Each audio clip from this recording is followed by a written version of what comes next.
Transition Chapter 1, Part 2. He was younger than most teachers, with dark hair, light eyes, and a friendly face. He smiled as she passed him and shut the door behind them. "Have a seat." He gestured to a couch and sat on a recliner conveniently placed between a bookshelf and an end table. "I'm Mr. Stansburg, but most kids call me Mr. S. I'm the counselor for the juniors this year. You're a new student, I see." At Aaron's surprised look, he added, "Counselors follow the grade, from freshman to graduation. It's always nice to see new faces, though it is rather rare. What can I do for you today, young lady?"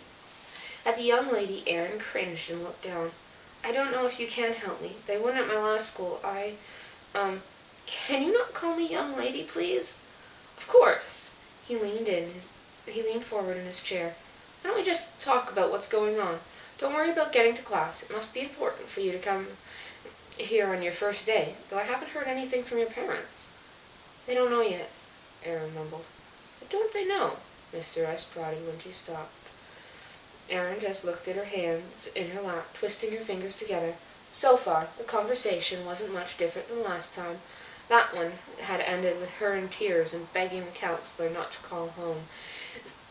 Aaron was starting to have second thoughts about her plan, starting to think that maybe waiting until after graduation would be a good idea.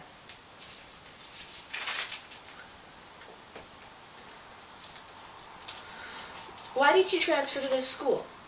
"I came here when there was an opening for counselor because I wanted to help the kids at the school I graduated from, like my counselors helped me. We moved here from Anchorage this summer. My dad got a transfer to a new position at his firm. I think it was a promotion. I never moved before."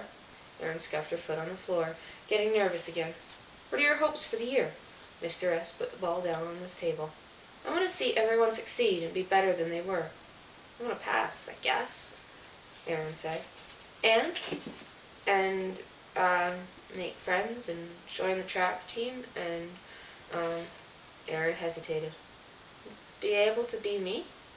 "What does being you mean?" Doing sports and getting good grades, wearing what I want, I guess, like today.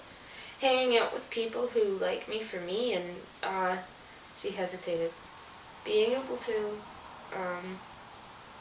yeah, just that, I guess." Aaron stopped, twisting her hands in her lap. "Being able to what?" Mr. S. asked. When Aaron shook her head, he continued, "What you say in here is absolutely confidential. There's only 3 reasons I would ever break that confidence." He ticked them off on his fingers. "If I'm worried about your safety, if I'm worried about someone else's safety, or if you tell me it's okay to. All right? Nothing else leaves this room." Aaron nodded. "It's a bit weird." "That's all right. We'll talk it out and see if we can find a solution."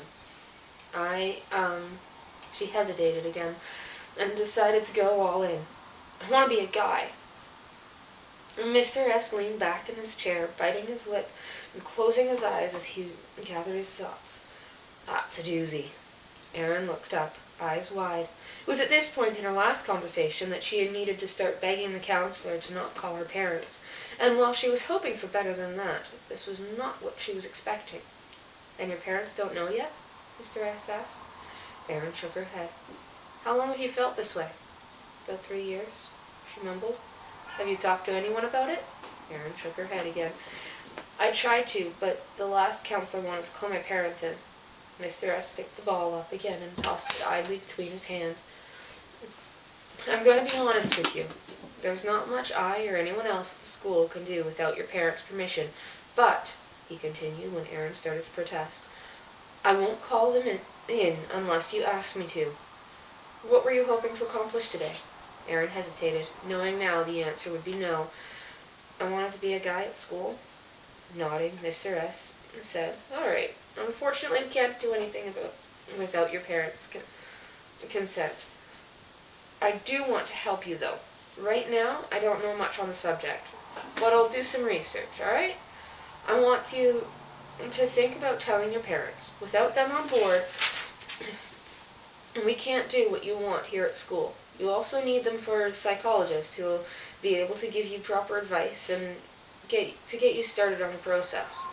Aaron looked at the floor, feeling like she was going to cry. In the meantime, Mr. S added, putting a box of Kleenex beside the girl, I'll be here for you, all right? She nodded, blowing her nose. I'll be here for you to talk to whenever you need to about anything. Come see me during your spare block or lunch. We can talk about this issue or moving or any issues you have with school, friends, sports, or at home, all right? Aaron nodded. Sounds cool, I guess. The bell rang. You'd better get to your first class, Mr. S said, as Aaron stood.